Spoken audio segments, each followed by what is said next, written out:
کوشش کروں گا کہ ایک ہی آنسوں میں کہہ دوں گا میں دل، طوفان بھیجا لانے سے بھی یا چشم فائدہ، دو اشک ہی کافی ہیں اگر اثر کریں تو۔ اہل بیت نبوت کے خوبصورت تذکروں سے اس بزم کو عنوان دیا گیا ہے۔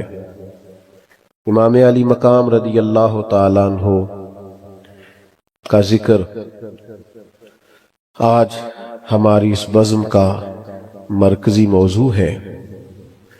عزیز دوستو، دنیا کے اندر جتنا مرضی بھی کوئی شخص باصلاحیت ہو، ہنرمند ہو، زمانے کے اتار چڑھاؤ سے پوری طرح آگاہ ہو، زندگی کے سارے رنگوں سے آگاہ ہو، لیکن وہ اگر اپنے گھر کے اندر مسائل کا شکار ہو تو دنیا میں کبھی کوئی کارنامہ سر انجام نہیں دے سکتا۔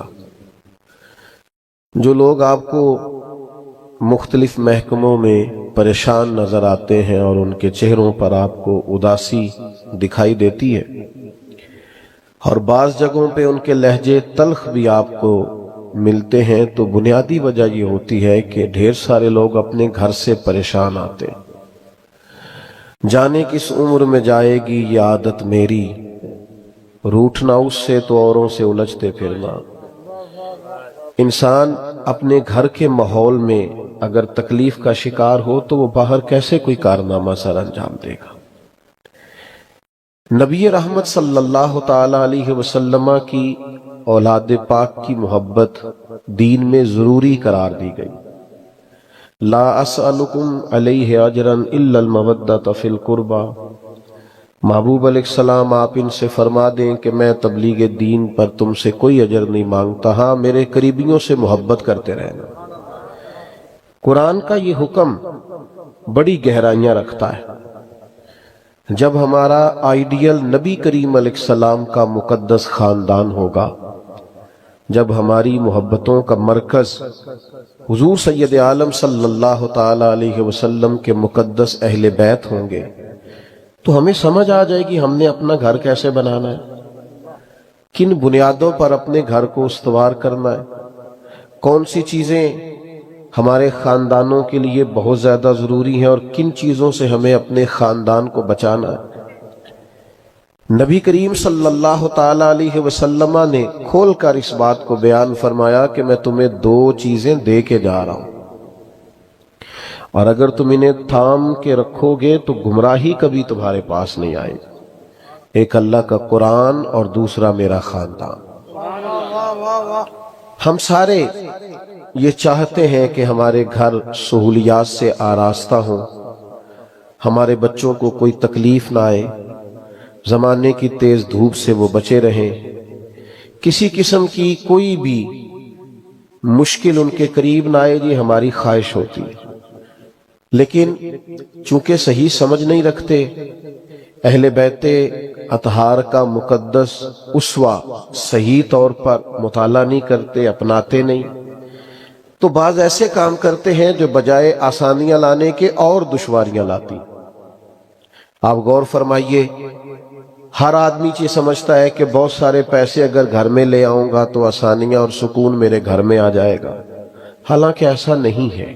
انزائٹی، ڈپریشن، ٹینشن کے زیادہ مسائل ان گھروں میں ہیں جن میں آسانیاں زیادہ ہیں۔ جن گھروں کے اندر سہولیات زیادہ ہیں وہاں ذہنی تناؤ زیادہ ہو گیا۔ نبی کریم صلی اللہ تعالی علیہ وسلم کی اولاد پاک کا ذرا انداز دیکھیے، یہ ترمذی میں حدیث موجود ہے۔ حضور علیہ السلام اللہ کے حضور دعا مانگتے ہیں، اے اللہ ایک وقت روٹی دینا اور ایک وقت فاقہ دینا۔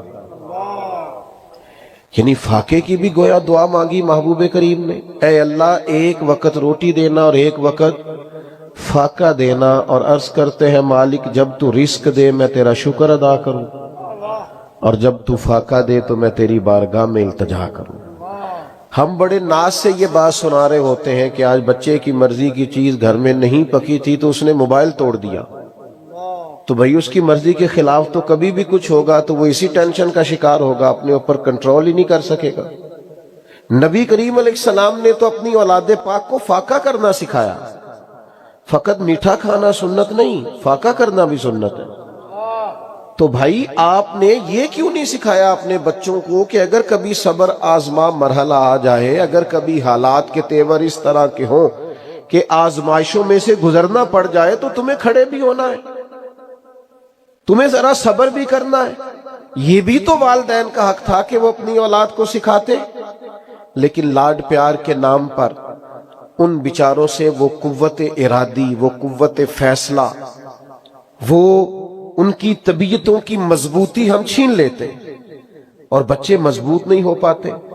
میرے عزیزو، نبی رحمت صلی اللہ تعالی علیہ وآلہ وسلم نے سخت محنت کرنا سکھایا اپنے خاندان کو.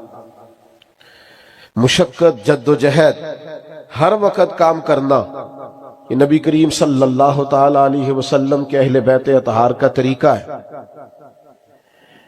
آپ کو ہر دوسرا تیسرا آدمی یہ کہتا ہوا ملے گا کہ دعا کریں، میری بیٹی اپنے سسرال میں بڑی تکلیف میں، وہ بڑی آزمائش میں.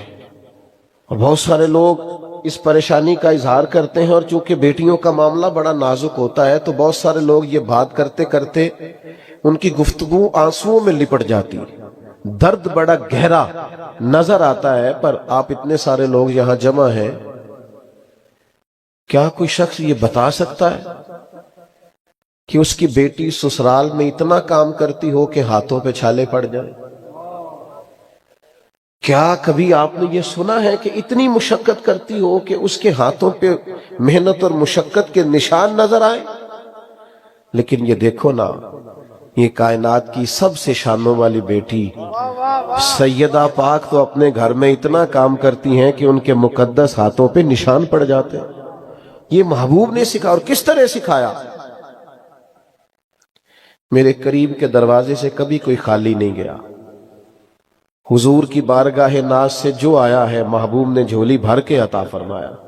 لیکن آپ پڑھیے بخاری، دیکھیے مسلم شریف، کتب احادیث کا مطالعہ فرمائیے. سیدہ پاک نے عرض کیا کہ یا رسول اللہ، اگر ایک خادم، ایک غلام مل جائے تو گھر کے کام کاج میں میرا ہاتھ بٹائے گا. اور مجھے بتاؤ نا یار، آخر کون سی آسانیاں ڈھونڈنے نکلے ہم اپنے بچوں کے لیے؟ آخر کس نہج پر اور کس مزاج پر ہم ان کی تربیت کرنا چاہتے ہیں؟ ہم کہاں انہیں ہم نے لا کر کے کھڑا کر دیا ہے کہ اقبال رو پڑے اور کہنے لگے، لہو مجھ کو رلاتی ہے جوانوں کی تن آسانی. ان کا وجود عادی ہو گیا ہے آرام پسندی کا. ان کی طبیعت کے خلاف ذرا کوئی بات ہوتی ہے تو یہ بگڑ جاتے ہیں. کوئی مشقت کا کام، کوئی تکلیف کا کام یہ کر ہی نہیں پاتے. جد و جہد کی کوئی راہ اختیار نہیں کرتے. یا رسول اللہ، ایک غلام مل جائے تو گھر کے کام کاج میں میرا ہاتھ بٹائے گا. تو محبوب نے مسکرا کے کیا فرمایا؟ فرمایا 33 بار سبحان اللہ پڑھا کریں، 33 بار الحمدللہ کہا کریں، 34 بار اللہ اکبر کہا کریں. جب بھی تسبیح ختم ہوگی اللہ غلام آزاد کرنے کا ثواب عطا فرمائے گا.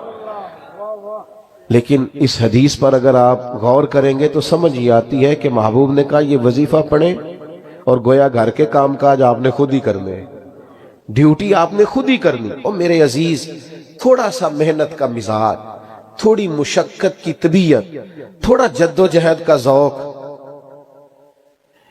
وہ میں ایک جگہ پہ حاضر تھا تو ایک بزرگ سے ایک صاحب دعا کے لیے عرض کر رہے تھے کہ حضرت دعا کریں، مشکلات بڑھیاں. تو وہ بزرگ بڑے دھیمے اور خوبصورت لہجے میں انہیں محنت کا سبق دے رہے تھے. کہنے لگے میں محنت تو کروں گا لیکن جو کام آپ کی دعاؤں سے ہونا ہے نا، یہ بھی ایک مسئلہ ہے نا. یہ موبائل آپ کے پاس ہی رہیں گے جی، ہم جائیں گے صرف. اللہ تعالیٰ آپ کو سلامت رکھے. تشریف رکھیں بھائی جان. آپ کے جو پیچھے ان کو صحافی تو نہیں نہ بنانا. اور بھی غم ہے زمانے میں محبت کے سوا. سارے موبائلوں پہ رہیں گے تو اور کوئی کام کیسے کرے گا؟ تھوڑا ٹائم دیں، چند ایک باتیں صرف عرض کرنی ہے، آپ غور فرمائیے گا. وہ بزرگ بار بار وہ صاحب ان سے کہہ رہے تھے کہ آپ بد دعا کریں. انہوں نے کہا بھائی ناراض نہ ہونا، مجھے پتا چلا ہے آپ محنت سے جی چراتے ہیں، تھوڑی محنت بھی کریں. تو انہوں نے کہا نہیں حضرت میں کروں گا پر آپ کر دیں دعا. تو نے بڑی خوبصورت بات کی. وہ کہنے لگے کھانا پکا ہوا بھی آپ کے سامنے آ گیا نا اور پلیٹ سامنے رکھ دی تو میں سارا دن ہی دعا کرتا رہا تو آپ کے منہ میں لقمہ کوئی نہیں جانا، وہ آپ کو اٹھا کے منہ میں ڈالنا پڑے گا۔ اس لیے کہ یہ تو دعا کی جا سکتی ہے کہ یا اللہ یہ رزق اس کو حلال عطا فرما اور یہ اس کو صحیح طریقے سے ہضم ہو جائے اور یہ اس کے وجود کے لیے طاقت بن جائے، لیکن وہ اٹھانا آپ نے خود ہی ہے اور چبانا آپ نے خود ہے۔ محنت نہیں کرتے، جد و جہد نہیں کرتے، کام نہیں کرتے۔ اپنے اکابرین کی محنت، جد و جہد اور مشقت کے تذکرے کرنے کا کیا معنی؟ جب آپ محنت ہی نہیں کریں گے، جب آپ کاوش ہی نہیں کریں گے، جب آپ قدم ہی نہیں ہٹائیں گے، جب آپ چلیں گے نہیں تو منزل کیسے آئے گی؟ ملت کے جوانوں، ایک پیشہ برا ہے، وہ ہے کسی کے سامنے ہاتھ پھیلانا۔ باقی جو کسی گلی میں جھاڑو دے کے بھی رزق کماتا ہے، بڑا عزت والا آدمی۔ محنت کا مزاج بناؤ، یہ حضور علیہ السلام نے اپنے اہل بیت کو سکھایا ہے، اور کبھی کسی کے حصے کا لقمہ ہمارے بچوں کے منہ میں نہیں جانا چاہیے۔ یہ نہیں ہو سکتا کہ کسی کے بچے روتے رہیں اور آپ خوشیاں کسی کی اٹھا کے آپ اپنے گھر لے آئیں اور آپ کے بچے ہنسیں گے، یہ ہو نہیں سکتا۔ آپ کسی کا حصہ اپنے گھر لے آئیں اور پھر کہیں کہ چین کی نیند آئے، یہ کیسے ہو سکتا ہے؟ کہ دیکھیے نا، اہل بیت نبوت کا اسوہ نور کیا ہے؟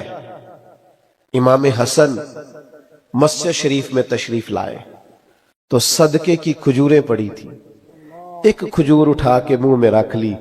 یہ حضور نے ہمیں منج دیا ہے اپنی اولاد کی تربیت کا۔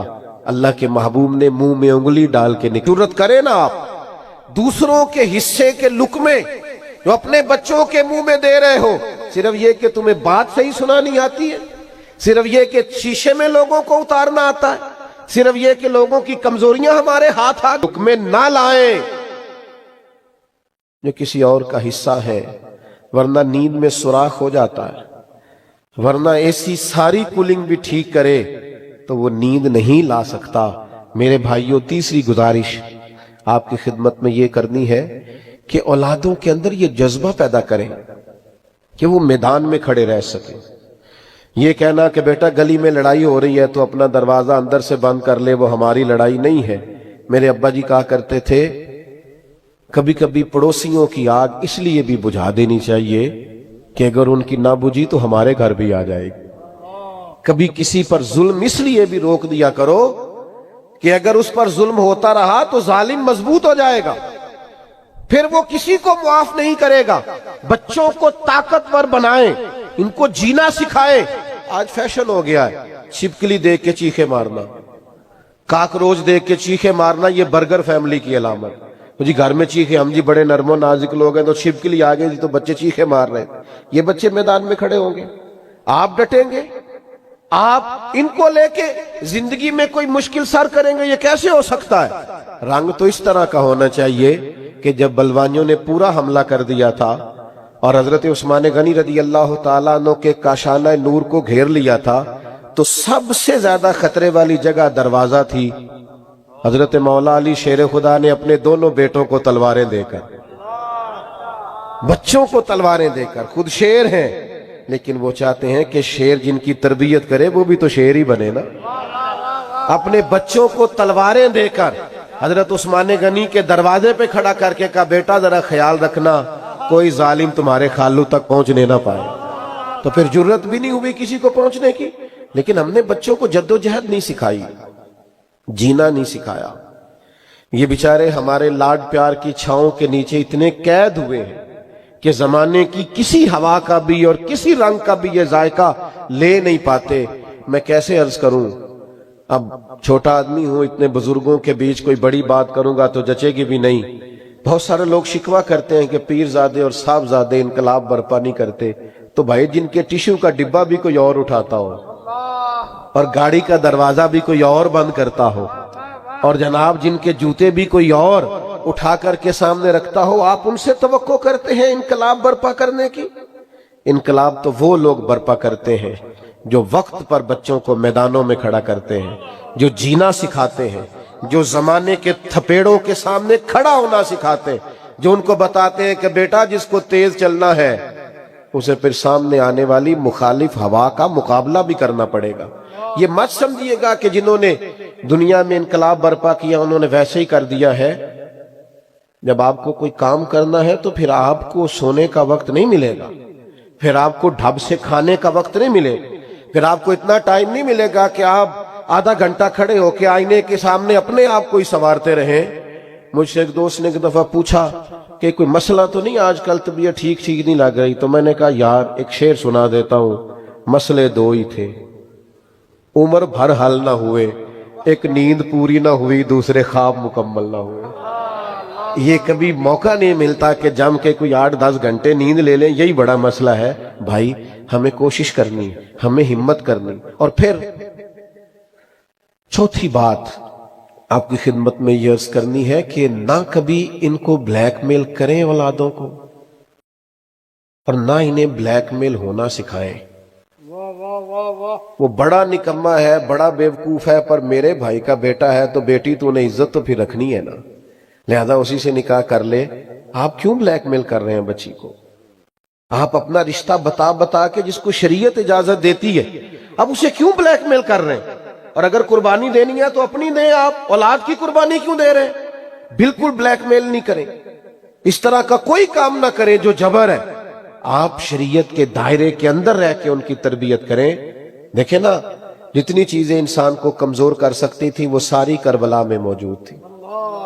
بھوک بھی تھی، پردیس بھی تھا، پیاس بھی تھی، بچوں کا ساتھ بھی تھا، اور پھر یہ نہیں کہ خالی دشمن نے دھمکی دی۔ امام علی مقام کے سامنے ان کے اہل خانہ کی میتیں گریں، امام نے اٹھائیں، لیکن سبق پڑا تھا نا مولا علی شیر خدا سے، تربیت لی تھی نا سیدہ پاک سے، تو میدان میں کھڑے رہے۔ کوئی چیز بھی حق کے رستے میں رکاوٹ بن سکی تو مضبوط رہیں آپ، کسی طور پر بھی بچوں کو کمزور نہ کریں۔ پانچویں اور آخری بات، اور پھر میں اپنی گفتگو کو اس پر سمیٹ دوں گا، زندگی میں خوب محنت کریں۔ خطاب چونکہ عوام سے ہے، بزرگ تو باتوں کو جانتے ہیں، بہت ساری باتوں کا نچوڑ عرض کر رہا ہوں۔ خوب محنت کریں، خوب جد و جہد کریں، اور اس کام کے لیے جتنی چیزوں کی ضرورت ہوتی ہے وہ ساری مہیا کریں، اور اپنی ساری صلاحیتیں لگا دیں اس کام کے لیے، ڈیوٹی پوری ادا کریں، لیکن پھر عقیدہ توحید بھی مضبوط رکھیں۔ ساری محنت کر کے نہ تو نتیجہ نہ مانگیں، نتیجہ اپنے رب پہ چھوڑ دیں، اللہ پہ چھوڑ دیں نتیجہ۔ جتنے نبی دنیا میں آئے سارے کامیاب ہو کے گئے، جتنے انبیاء کرام علیہ السلام تشریف لائے سب کامیاب ہو کے گئے، لیکن کچھ ایسے بھی ہیں جن کا کلمہ چند لوگوں نے پڑھا ہے۔ اتنی لمبی عمریں، اتنی محنت سے تبلیغ، لیکن انہوں نے قوم کو یہ بتایا ہے کہ ہمارے ذمہ جو ڈیوٹی تھی وہ ڈیوٹی ہم نے ٹھیک دی ہے نا، ہم نے آذان وقت پہ دی ہے نا، مسجد وقت پہ کھولی ہے نا، باقی نمازی تو اللہ بھیجا کرتا ہے، وہ آ جاتے۔ آپ ڈیوٹی پوری دیں۔ امام حسین کی شہادت کے اگلے دن یزید تخت سے نہیں اتر گیا تھا، صبح انقلاب نہیں آ گیا تھا۔ ابھی جمعہ 8 دن نہیں ہوتے ہمیں کام کرتے ہوئے، تو ہم کہتے ہیں جناب اتنے سال ہو گئے، نتیجہ کیوں نہیں نکل رہا؟ اتنا عرصہ بیت گیا، انقلاب کیوں نہیں آ رہا؟ اتنا وقت ہو گیا، مجھے بات سناتے تو یہ اثر بن کے دلوں میں کیوں نہیں اتر رہا؟ او بھائی، امام حسین خاندان سمیت شہید ہوئے، پھر سویرے انقلاب نہیں آ گیا تھا، اگلے دن یزید تخت سے نہیں اتر گیا تھا، وہ تو 4 سال کے لگ بھگ پھر بھی حکومت کر گیا، لیکن اس طرح سے گھیر کے مارا ہے امام حسین نے کہ قیامت تک جو اس کے طرفدار بھی ہیں نا وہ بھی کھل کے نام نہیں لے سکتے، وہ بھی اظہار نہیں کر سکتے، جرت نہیں رکھتے۔ تو میرے بھائی آپ کام کریں، نتیجہ اپنے رب پہ چھوڑ دیں۔ بہت سارے بزرگوں کے ارشادات پڑھنے کے بعد عرض کر رہا ہوں، جب آپ رب پہ نتیجہ چھوڑیں گے تو نتیجہ بڑا ہی سونا نکلے گا، اور نتیجہ بڑا ہی خوبصورت نکلے گا۔ اپنی مرضی کا جو لوگ نتیجہ مانگتے ہیں وہ تو بڑا محدود سا مطالبہ کرتے ہیں، اور جو چیزیں رب پہ چھوڑ دیتے ہیں۔ ہمارے ایک چودھری صاحب دوست ہیں، میں نے ان سے کہا کہ کتنے سال ہو گئے؟ تو کہنے لگے ہمارے خاندان کو پنچایتیں ختم کرتے ہوئے 40 سال ہو گئے۔ تو میں نے کہا مشکل فیصلہ؟ کہنے لگے مشکل فیصلہ وہ ہوتا ہے جو بندہ، سب لوگ آ کے کہتے ہیں ہمارے حق میں فیصلہ کریں، ان سے ہم کہتے ہیں کیسے بھائی، دوسرے کی بھی بات سنیں گے تو فیصلہ کریں گے۔ مشکل فیصلہ اس کا ہوتا ہے جو کہہ دیتا ہے چوری صاحب تواڈے تے اعتبار ہے، تسی میرے نال زیادتی نہیں کرن لگے، بس جنج مناسب جے کر چھڑو کہندے او دا مشکل ہوندا ہے. تو میں ان کی بات سن کے سوچ میں پڑ گیا. میں نے کہا ایک چودھری سے بندہ کہے نا کہ تیرے پر اعتبار ہے تو جو کرے گا ٹھیک کرے گا، بلا مثال و بلا تشبیہ، صرف سمجھانے کے لیے.